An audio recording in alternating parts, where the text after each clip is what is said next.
உனக்காக இயேசு சிலுவையிலே தன்னையே பலியாய் கொடுத்தார். உன் பாவங்களை சுமந்து சாபங்களை சுமந்து உனக்கு பாவ மன்னிப்பை கொடுக்க, உனக்கு மோட்ச பாக்கியத்தை கொடுக்க, நரகத்தின் அக்கினியிலிருந்து உன்னை காப்பாற்று தன்னையே அவர் பலியாய் கொடுத்தவர் அன்பு கூர்ந்தார்.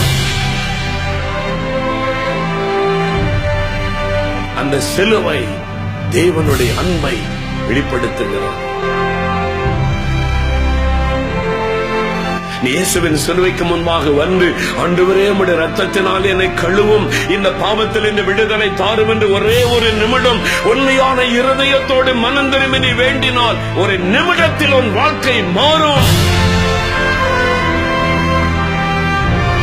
அதுதான் இயேசு கிறிஸ்துவின் சிலுவை கொடுக்கிற வெற்றி.